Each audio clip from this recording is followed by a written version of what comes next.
আসসালামু আলাইকুম ইয়া রহমতুল্লাহি ওয়া বারাকাতুহু। হে জগতবাসী, আমি শামীম আলী চিশতি আপনাদের সামনে একটি আলোচনা নিয়ে হাজির হইলাম। সে আলোচনাটি হলো বাতাসে গমন, আত্মদর্শন, নিজ নিরঞ্জন দেখে আত্মসমর্পণ না হইলে আসবে না সেই জ্ঞান। এই নিয়ে কিছু তত্ত্ব আলোচনা করব ইনশাআল্লাহ। বাতাসের সাথে মিশিয়া পরম আত্মা শ্বাস প্রশ্বাসের সাথে আসা যাওয়া করিতেছেন। এই আত্মদর্শন না হইলে আমরা কখনো রুহানিয়াত জগতের জ্ঞান লাভ করা সম্ভব নয়। তাহলে বাতাসের সাথে মিশে থাকা পরমাত্মা আমরা কেমন করে দেখব আর কেমন করে আত্মসমর্পণ করব? বাতাসের সাথে পরমাত্মা দেখার পদ্ধতিটা কি? যেমন বাতাস চোখে দেখি না, তেমন বাতাসের সাথে পরমাত্মাকেও চোখে দেখি না।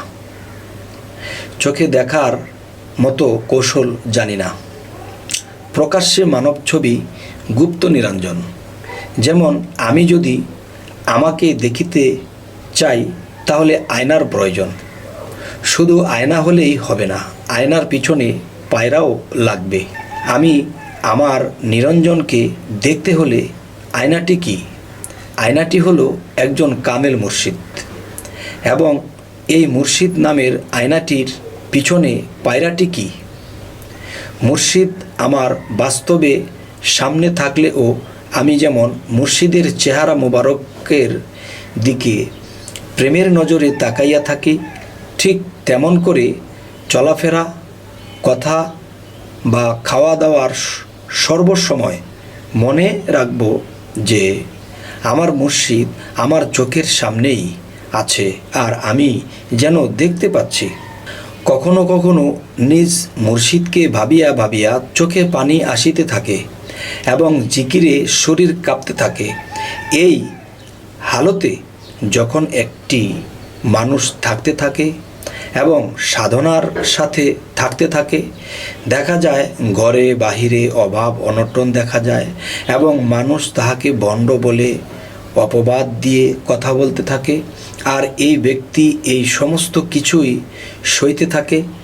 আল্লাহ কোরআনের একটি আয়াতে বলিয়াছেন, আমি মানুষের মৃত্যু ও জন্ম সৃষ্টি করিয়াছি পরীক্ষা করার জন্য। তোমাদের মধ্যে কে কর্মে উত্তম, ধৈর্যে উত্তম, তিনি আমার কাছে একজন শ্রেষ্ঠ ব্যক্তি, এবং তিনি এরকমই ব্যক্তি হন, সর্ববিষয়ে তিনি ক্ষমাশীল হন। যাহার জন্য সইতে থাকে তিনি হন পরম আত্মা রূপে নিজ স্রষ্টা।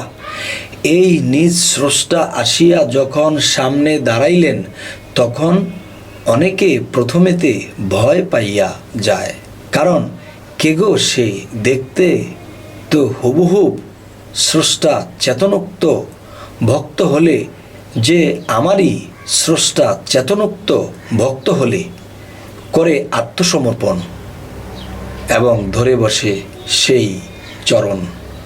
কত দুঃখ কষ্টে করে গেল মুর্শিদের ভজন, যখন আসিয়া গেল নিজ নিরঞ্জন, এরপর থেকেই ভক্তে হইতেছে প্রখর সেই রুহানি জগতের জ্ঞান। এখন আরও প্রেমের গতি বাড়িয়ে যায়। আল্লাহর সৃষ্টির কুদরত সহজেই বুঝতে পায়। কখনো মুর্শিদের কথা স্মরণ করে যদি কিছু বলে যায়, মুখে বাক্যে তাহা হইয়া যায়। বেশি কথা বলে না তিনি, তিনি দিন দিন মুখের বাক্যে তাহা হইয়া যায়। বেশি কথা বলে না তিনি, দিন দিন গভীর হইয়া যায়। প্রেমে ফানা হইলেই তার নিরঞ্জনকে দেখতে পায়। প্রেমে ফানা হলেই তার নিরঞ্জনকে দেখতে পায় এবং ওহি ইলহামের মাধ্যমে তাহার জ্ঞানের যোগান পায়। এই ব্যক্তিটি যাহা বলে দেয়, মানুষ তাহার কথায় কাজে মিল পাইতে থাকে। কাহারও মাথায় হাত বোলালেও ভালো হইয়া যায়। এখন দিন দিন সাধারণ মানুষ তাহাকে যাহারা খারাপ বলতো, তাহারা এখন সম্মানের সাথে কথা বলে, তাহাকে মানতে থাকে। আল্লাহ আমাদেরকে ওই রকম হইবার তৌফিক দান করুন।